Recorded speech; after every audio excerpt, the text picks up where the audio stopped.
Herobrine. At first glance, Herobrine looks like a regular Minecraft character. Same blocky build, same Steve skin, but look closer. And those eyes, those glowing, empty white eyes, immediately send a chill down your spine. Herobrine was first mentioned in a now legendary forum post where a player described strange occurrences in their single-player world. Perfectly carved 2x2 tunnels, leaves missing from trees, and far-off silhouettes lurking in the fog. The encounter allegedly began when the player was chopping wood, only to glance up and see a figure watching him silently from behind the trees. Motionless, staring, then gone.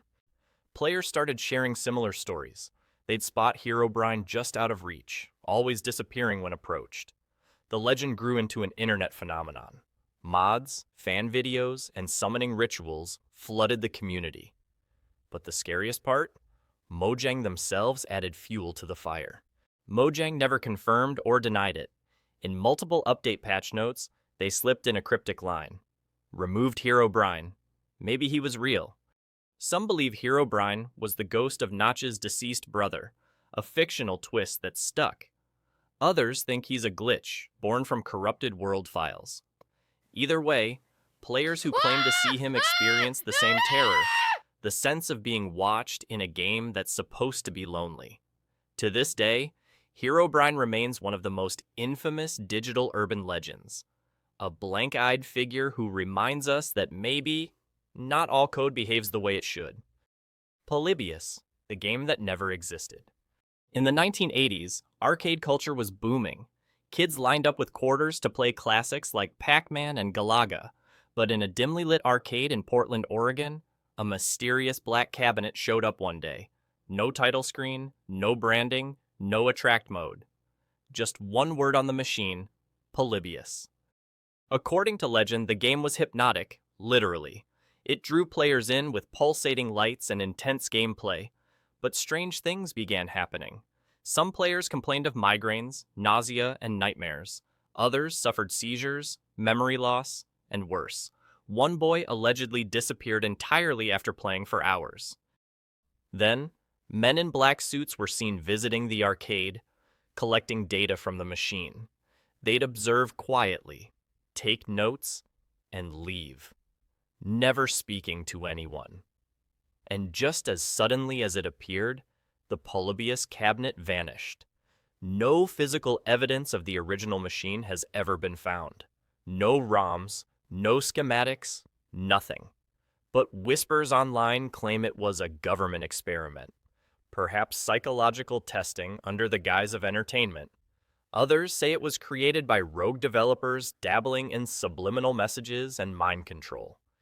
Despite no confirmed proof of its existence, Polybius continues to haunt the internet. Modern game devs have created fan versions based on the myth, but none match the terrifying allure of the original story. The mystery of Polybius isn't just about a lost game, it's about the fear that something we see as fun, arcade gaming, could be manipulated to control us without us even knowing. Sonic.exe. It started with a mysterious CD-R, delivered in an unmarked envelope. The only writing on it was Sonic.exe, scribbled in black marker. No sender, no explanation, just a note. Play it, if you dare. The person who received it was a hardcore Sonic fan. Curiosity got the best of him, but as soon as the game booted up, something felt wrong. The iconic Sega logo was distorted, the music was warped, slower, darker. Then the title screen appeared. Sonic was there, but his eyes were black voids with red glowing pupils. Blood trickled from his smile. As the game progressed, players controlled Tails, Knuckles, and even Dr. Robotnik, but instead of completing levels, they were hunted, chased by a demonic version of Sonic who moved faster than anything in the game.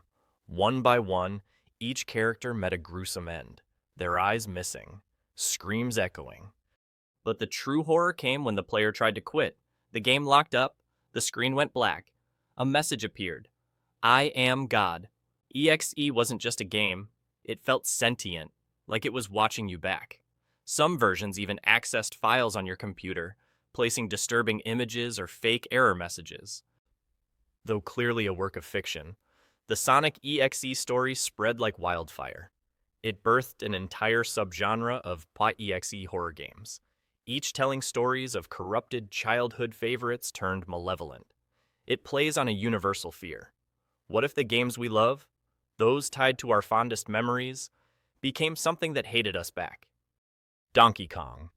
Most people know Donkey Kong as a fun, challenging arcade game from the early 1980s. You play as Mario, dodging barrels to rescue Pauline from the clutches of a massive ape. But buried beneath the pixelated fun is a story that only a handful of players have claimed to witness, a hidden level known as the Cage. According to legend, this level appears only under near impossible circumstances. After playing for over 100 hours on the same machine, with no continues, and achieving a perfect score on every level. Then, without warning, the game doesn't restart. Instead, a dark, silent level loads.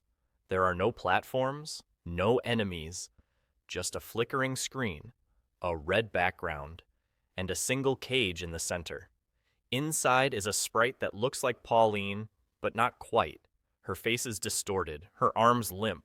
Mario can move, but interacting with her does nothing, and Donkey Kong is nowhere to be seen.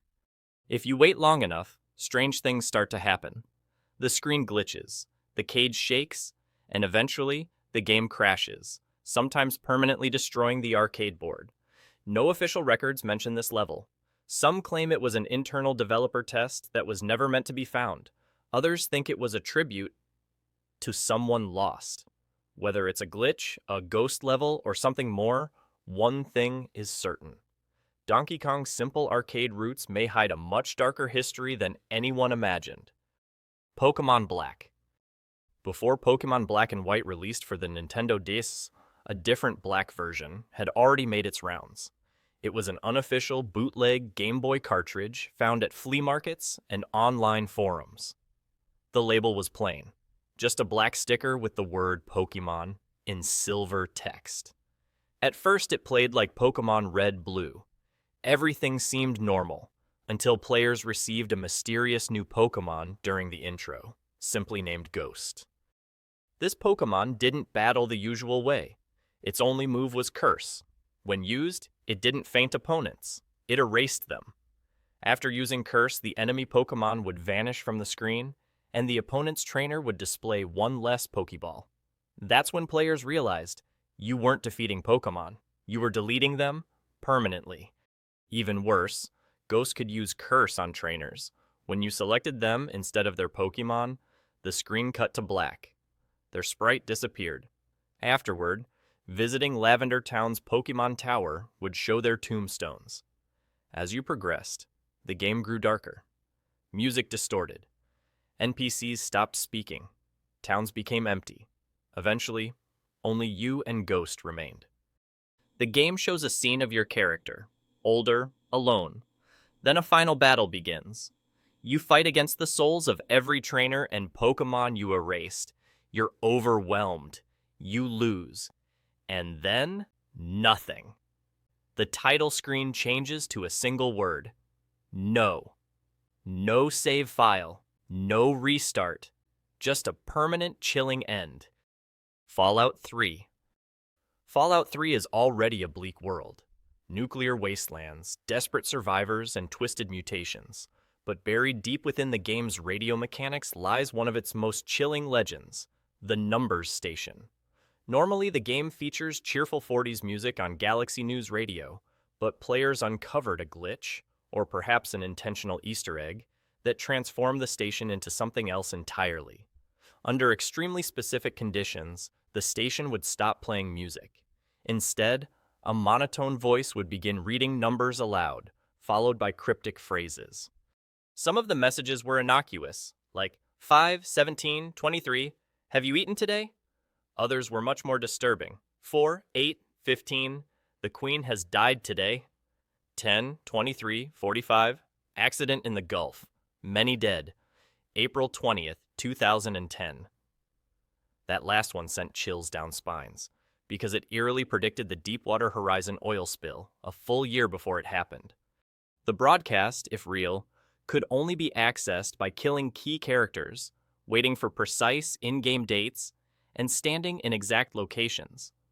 But once triggered, it opened a floodgate of strange predictions, some yet to come.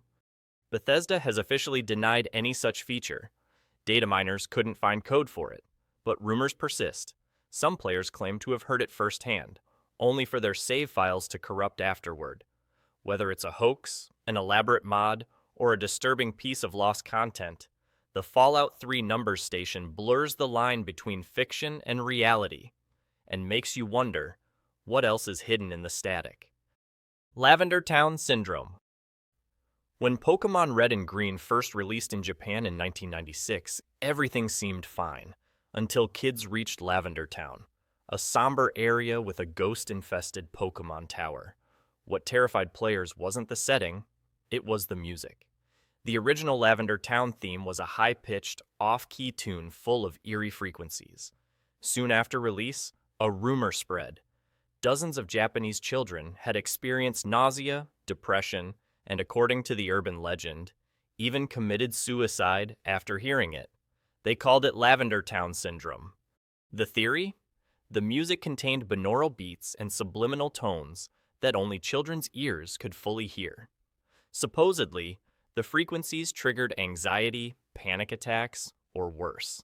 Some even claimed hidden images appeared when analyzing the audio in spectrograms, outlines of ghosts, words like leave or die.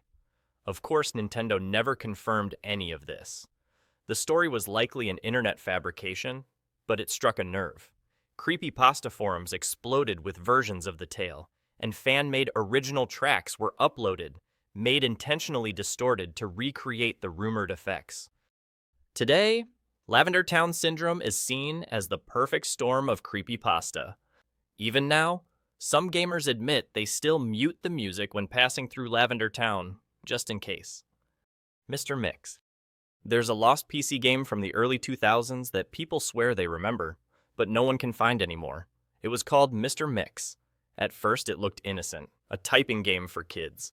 You helped a cartoon chef named Mr. Mix bake recipes by typing words correctly. No music, no joy, just quiet, and his eyes. The weirdness started fast. Each level got harder, unfairly hard. The words became longer, the time limits shorter. Fail too many times, and Mr. Mix would slowly lean toward the screen, not saying anything, not moving, just staring. Some players claimed their speakers hissed even after closing the game. Curious users dug into the game's files, and that's where the real horror began. Hidden folders. When finally cracked, they revealed disturbing images, crime scene photos, missing children reports, and one file called Kitchen that no one talks about. After the files were exposed, forums vanished, threads were wiped, users said they were contacted. Some even reported black vans parked outside their homes. No developer was ever found. No version of the game has resurfaced. Alright, that's enough nightmare fuel for today. If you've got your own favorite gaming creepypasta, drop it in the comments. I'm always down to check out the weird stuff. And yeah, maybe keep the lights on when you play tonight.